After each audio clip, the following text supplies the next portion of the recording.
What's on, ladies and gentlemen? My name's Ross, I like games, and today we need to look at the 7 deadly sins. We knew that the 7 deadly sins were coming along in Keyforge. We knew that they were in mass mutation.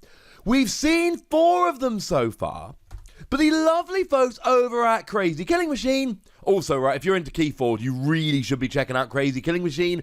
I assume you probably are at this stage, but if you're not, check them out on Facebook and all of that good stuff. They are good dudes doing good work for the community. And when I saw they had pictures of the free sins that I didn't have, I messaged them going, hey, you know, do you mind if I use them so I can do a video about the 7 deadly sins? They were like, yeah, obviously, of course you can. They responded straight away with a yes because they're lovely dudes. Now, just a quick reminder of the 4 we've seen so far. We are going to go fairly quickly because we've seen them before, but I will link that video in the description. Desire is a free power creature that says that both players' keys cost 4 more amber. Two-sided sounds bad, but when you reap, you may forge a key at current cost, reduced by 1 for each friendly sin creature. So if you actually get all 7 sins, and what we're hearing is you get 3 to 7 in a deck, I believe that's the case. So if you've got 7 sins, then keys cost plus 4, which means keys cost 10, but you've got 7 sins out, so keys actually cost 3 for you, and 10 for your opponent. That's a bit of an advantage. Envy is a free power creature with elusive. You've got to attack it twice in order to take it out. And when you reap, if there are 2 or more friendly sin creatures, it doesn't say other, so that would include Envy, capture all of your opponent's amber. And yeah, sure, they can destroy Envy and take it back, but not until they've already missed at least 1 forge a key turn in their face. Pride, when you reap, it's a 4 power creature. You ward each friendly sin creature.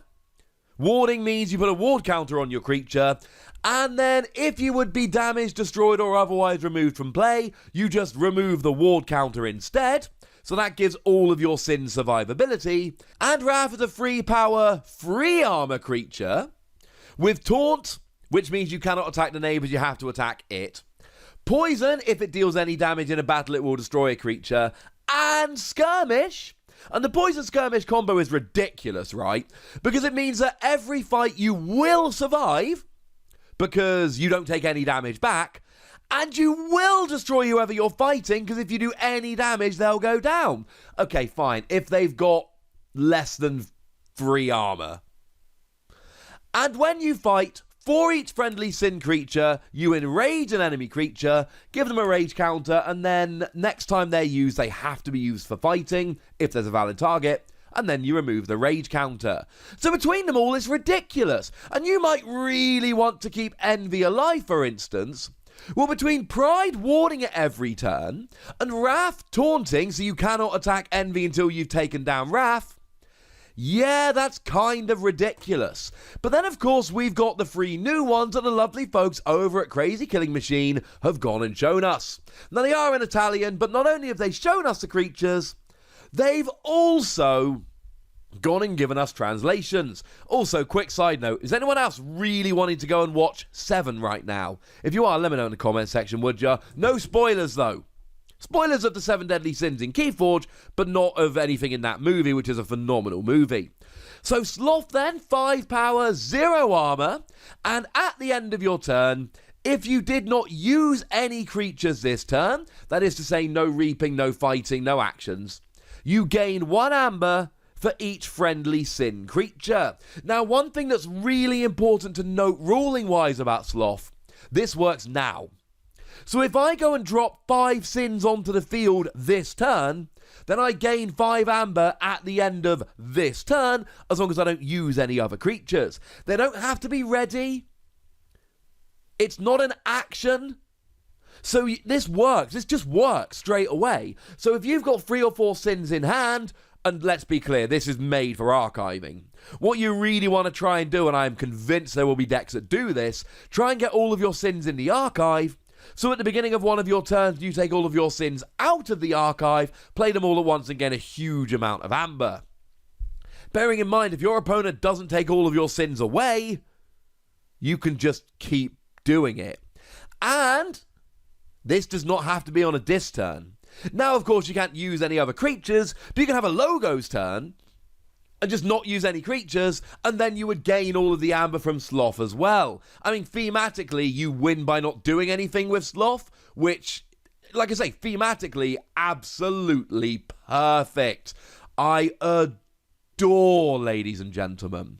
I have no idea, incidentally, why this is so good. This feels like there should be a card that says, if this was your active house, and you didn't use any creatures, gain 1 for each friendly sin creature. Or an action that says, if you did not use any other creatures this turn. Or it should say, ready, or something like that. It's not just the fact that it always works and it works on a non-dis turn, but it's the fact that you can use it now. Yeah, that is kind of ridiculous. We've also got Gluttony. Gluttony is a 6-power, 0-armor creature, and when you play, for each friendly sin creature, you have to exalt Gluttony once. Again, it says each friendly, not each other friendly, so I believe you would have to exalt it once, even if it was the only one there. And if you've got like 7 sins down, you have to exalt it 7 times. That means you put 7 amber on it from the common pool, and when Gluttony goes down, you lose all 7 of that amber. But remember, you've got Wrath, which can sit down with Taunt to protect it, and you've got Pride, which can ward it. So just because these creatures can be destroyed doesn't mean it's going to be easy, depending on which sins you actually end up with. And to be clear, right, I'm expecting the 7 sins to be awesome as a deck. Now, it's also got a Reap skill, because if you just exalted it when you played it, that would kind of suck. But when you Reap, you move all amber from friendly creatures into your pool. Oh. Now, assuming this means all of your creatures, and that is what Google Translate is telling me right now, this is ridiculous! Incidentally, if this is not right, there will be a note on the screen. If it is just from Gluttony, that's still good, because in theory, you play it down, keep exalting it, make sure you ward it or taunt or something to protect it, and then move it all over. But if it moves all of your amber, then all of a sudden, you've got just... You know, you capture loads of amber, you exalt loads of creatures, then move it all to your pool. That's ridiculous. It means you gain from exalting. Exalting is supposed to be a punishment, a lot of the time. You exalt a creature to gain a really good effect, but you've got to put an amber from the common pool onto it, knowing, of course, that your opponent can take it down and that's all sad, etc. But no! This is awesome, ladies and gentlemen. Like, really, really awesome. I'm a fan. I am a huge fan. Now, of course, this is a Reap skill, which means that there is going to be one turn you play it down, assuming you've got no card that can ready it. You play it down, you wait, and then your next turn you can move all the amber. And obviously, right, if you play this down and exalt it 7 times, you've got 7 amber on it, your opponent is going to be going hard after that creature. Your opponent is going to be doing everything they can to take Gluttony down and get all of that amber. So the challenge for you is to really try and make sure that you can keep it alive for a turn, so you get the Reap skill. So there is a bit of risk involved in Gluttony, but make no mistake about it, this can get you a lot of amber while helping all of your capturing skills, etc, etc, etc. Yeah, that's kind of awesome. And finishing off then, we've got Greed. Greed is a 4-power, 0-armor creature, and during your draw card step, you draw an extra card for each friendly sin you control. And look, I've said a lot of good things about the sins so far, okay? This might be the best of them.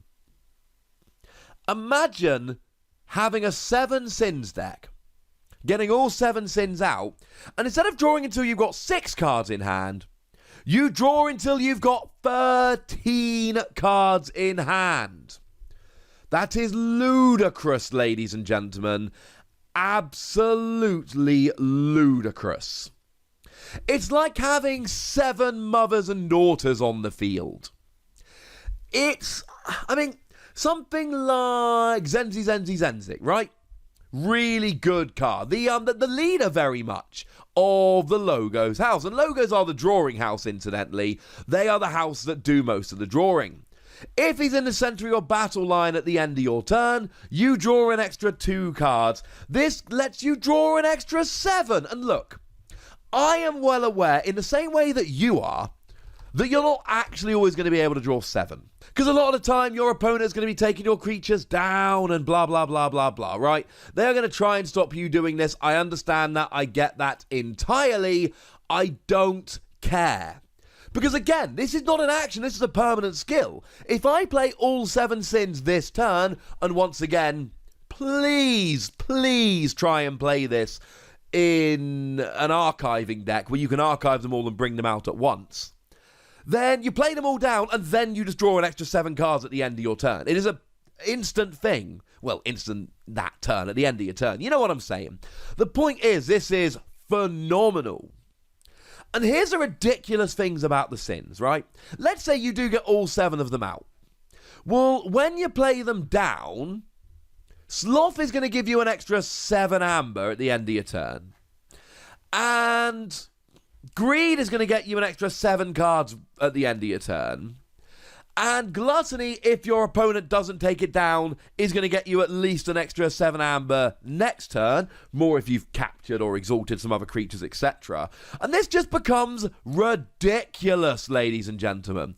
Actually, while we're here with Gluttony, might be worth mentioning, or at least reminding ourselves, and I did tell you about this a minute ago, but I didn't make the connection. Bear in mind, right?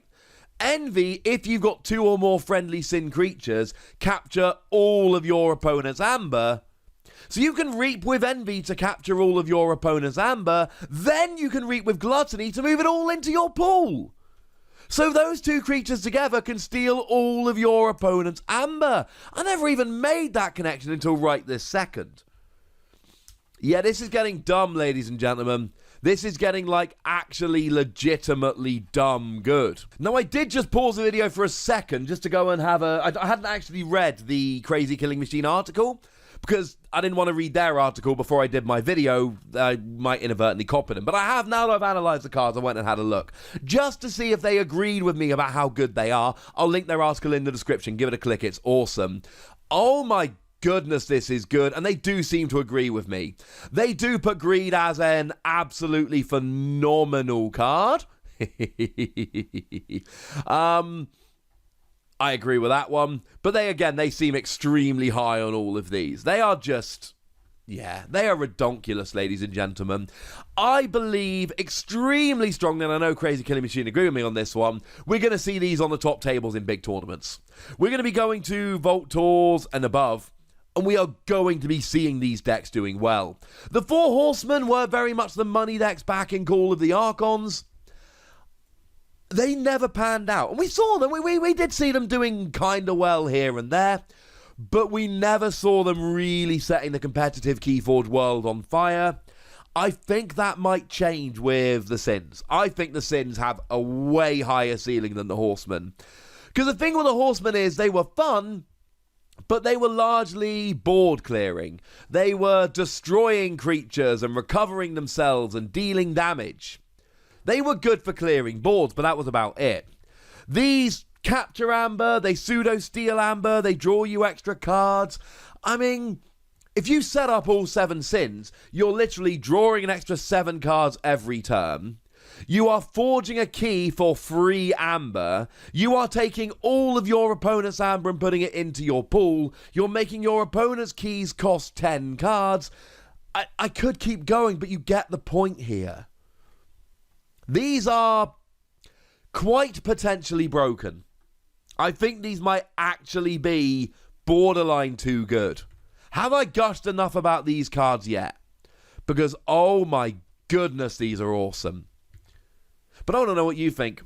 So let me know in the comment section. Go nuts, be nice. And then make sure you like this video, subscribe to this channel, follow me on Twitter at the Wossy. That's where we talk Keyforge and a bunch of other games. And do make sure you check out patreon.com/PTCGradio, where you can support the channel, get some weekly bonus podcasts, all kinds of fun stuff. But by far the most important thing, as always, look after yourselves till next time, would ya? Thank you very much for watching. My name's Ross, and you've been watching Wossy Plays.